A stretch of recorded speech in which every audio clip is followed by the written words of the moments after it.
Hey everyone, and welcome to this deep dive. We're going to be tackling a topic that I know a lot of you are really interested in, Bigfoot.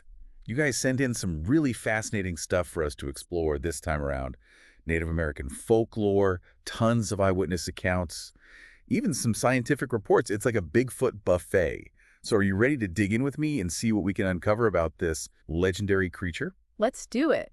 One of the things that I find so intriguing about Bigfoot is that it's not just like a modern day fascination. These stories have roots that go way back. Oh yeah, absolutely. We have to start with those Native American tales. Yeah. It seems like Bigfoot has been a part of their cultures for centuries. Exactly. Tribes across North America, like the Salish, the Cherokee, and so many others have these incredibly rich oral histories about large, hairy humanoids inhabiting the forests.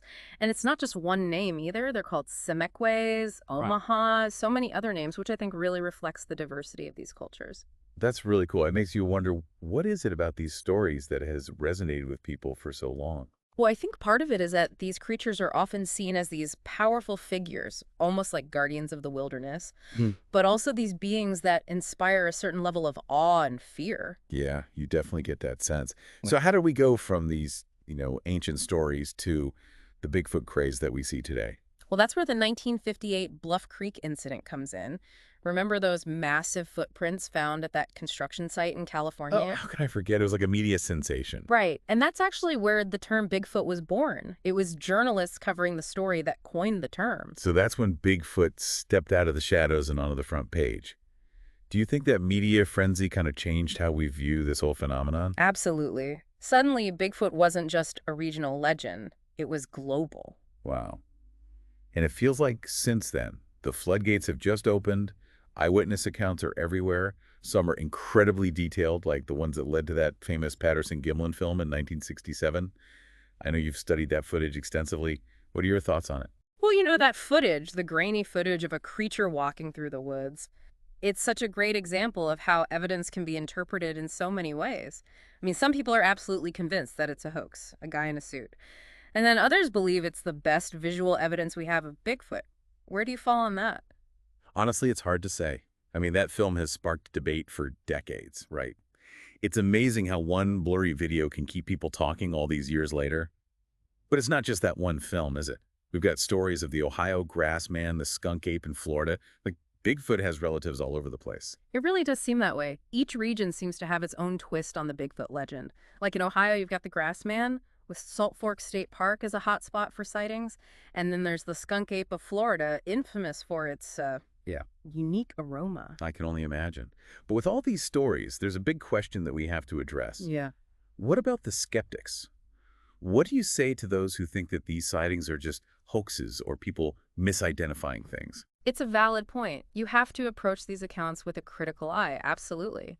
People can be mistaken, influenced by their expectations, or even, intentionally trying to deceive others. Okay, so not every story is going to be credible. But what about the sheer volume of these reports? It's not just a handful of stories, right? These accounts come from all over the world and across different time periods. Doesn't that make you think that there might be something more to it?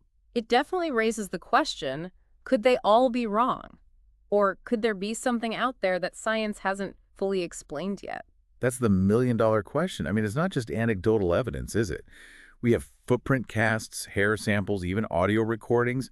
What can we actually learn from that kind of evidence? Well, let's start with the footprints. Some of these casts are huge, like 15 to 20 inches long, and they show details like dermal ridges, those tiny lines you see on your fingertips. Oh, wow. So wait, if they have those ridges, wouldn't that point to a real biological creature? It does suggest a living being, yes.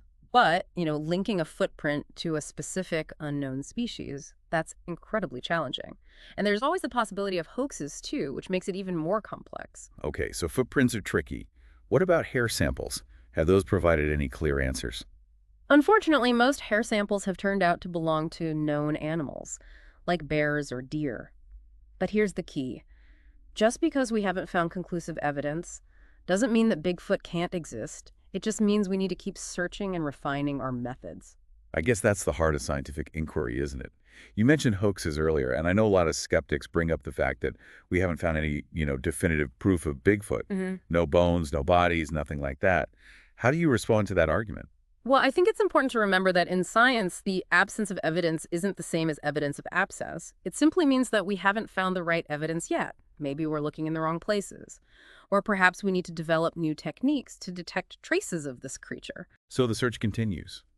And it's not just limited to North America, is it? We've got the Yetis in the Himalayas, the Yowie in Australia, the orang pendek in Sumatra. It's a global phenomenon. Why do you think so many cultures have these stories of giant, mysterious humanoids? It is fascinating, isn't it? I think this pattern suggests a universal human fascination with the unknown, with the blurred lines between humanity and the wild. Yeah. It makes you wonder if there's like a deeper psychological need to believe in something beyond our everyday experience. That's a really interesting point. So let's indulge that need for a moment and consider, could there be a scientific explanation for how a creature like Bigfoot could actually exist? There are a few theories out there. One that's particularly intriguing involves a creature called Gigantopithecus. Have you heard of that? Gigantopithecus, it rings a bell. But refresh my memory, what's the connection to Bigfoot? Well, Gigantopithecus was this massive ape that roamed Asia millions of years ago. And we know it existed because we found fossil evidence. Now, some scientists speculate that maybe, just maybe, some of its descendants could have migrated to North America way back when, crossing over ancient land bridges, and somehow survived into modern times. Wow, that's like something straight out of a prehistoric adventure movie. But wouldn't we have found, I don't know, more concrete evidence by now if that were true? I mean, we're talking about a giant ape surviving for millions of years. You would think so, and that's why it remains a theory. But remember, new discoveries are made all the time. It wasn't that long ago that scientists discovered a whole new species of human, the denisovans, just from a tiny finger bone. That's true. It's a good reminder to keep an open mind. Are there any other, I don't know, scientific explanations for Bigfoot that have been proposed? Of course. There's always the possibility of misidentification. Think about it. If you're out in the woods, it's getting dark, and you catch a glimpse of a large, hairy figure. Your brain might automatically jump to Bigfoot. It could just be a bear standing on its hind legs, or even a person wearing a heavy coat. So our own perceptions could be playing tricks on us. That makes sense, especially in those kind of environments where everything just seems a bit more mysterious. You mentioned another theory earlier that really caught my attention, the idea of Bigfoot being a survivor of the Ice Age. Now, that's a captivating thought. What if these creatures have been around for thousands of years, perfectly adapted to avoid detection, living right under our noses? It's a fascinating concept, isn't it? Imagine a creature that's evolved to blend seamlessly with its surroundings, moving silently through the forests, leaving behind only the faintest of traces. It's almost poetic. It really is. And it makes you wonder if Bigfoot were real, what would that mean for us? For how we understand the world, our place in the natural order? That's a question that gets right to the heart of this whole mystery. It challenges us to consider what else might be out there, lurking in the shadows, waiting to be discovered. It's a humbling thought, really. Definitely. It makes you realize how much we still don't know about our planet. Yeah. But as captivating as these theories are, we have to bring the discussion back to the present day. Technology is changing everything, and the hunt for Bigfoot is no exception. We've got trail cameras, drones, and social media all playing a role. What kind of impact do you think these advancements have had on the search?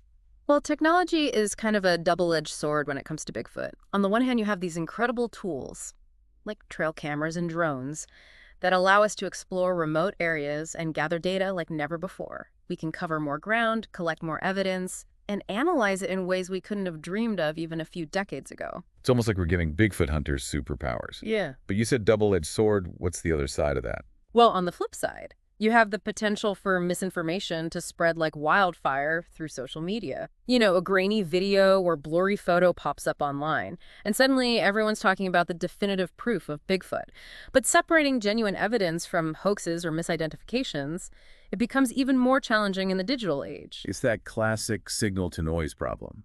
More information doesn't always mean better information. It can make it harder to see the forest for the trees, so to speak. But there's one technological advancement that I'm particularly excited about: DNA analysis. What role do you think DNA testing will play in the future of Bigfoot research? I think DNA analysis has the potential to revolutionize the field. If we can get a verifiable sample hair, blood, tissue, and analyze it with today's advanced DNA technology, we might finally get some concrete answers. Imagine that headline: Scientists decode Bigfoot DNA. It would be a monumental scientific discovery. It would shake up the scientific world for sure. But of course, there are challenges. Getting a pristine sample, avoiding contamination, and interpreting the results accurately will be key.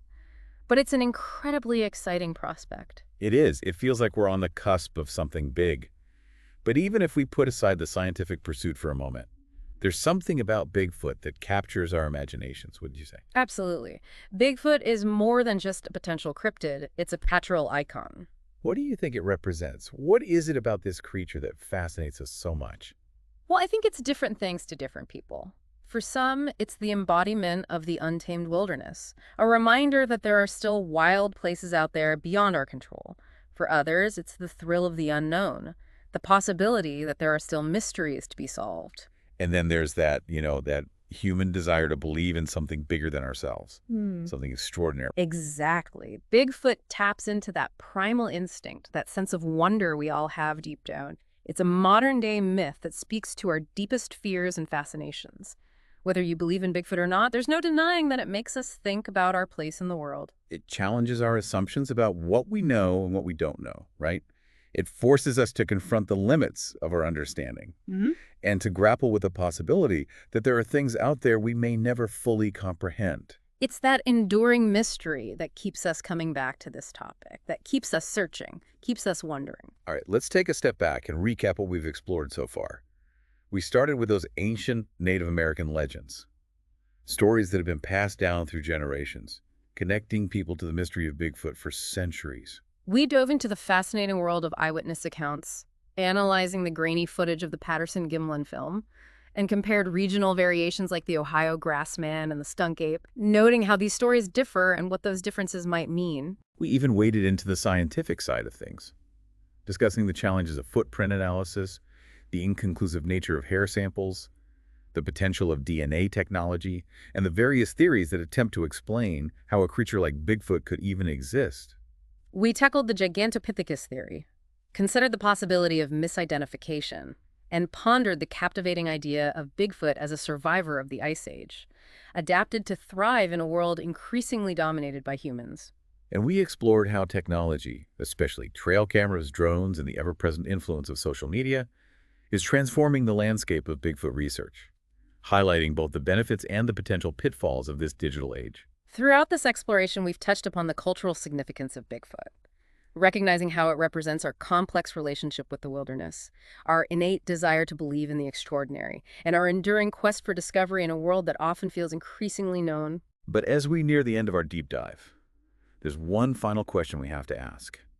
What if, just what if, Bigfoot were real? What would that mean for our understanding of the world, for our place in the natural order? It really is a question that's captivated imaginations for generations. The possibility of a large, intelligent primate coexisting with us undetected for so long. It challenges so much of what we think we know about the natural world. It's a question that sparks debate, fuels expeditions, and keeps that legend of Bigfoot alive. As we've been discussing all these different aspects of the Bigfoot phenomenon, I keep thinking about those sources that you shared and how they reflect such a wide range of perspectives. Yeah, it's really that diversity of viewpoints that makes this topic so fascinating. You've got everything from, like you said, ancient folklore to cutting-edge scientific analysis. It speaks to the enduring power of this mystery. Exactly. And it brings us back to that fundamental question. If Bigfoot were real, what would it mean for us? Would it change how we view our place in the world? Would we try to study it, protect it, or exploit it?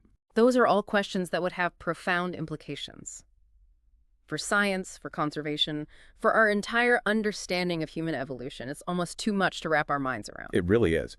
But even if Bigfoot remains elusive, even if it turns out to be, a product of our collective imagination, the search itself has value, wouldn't you say?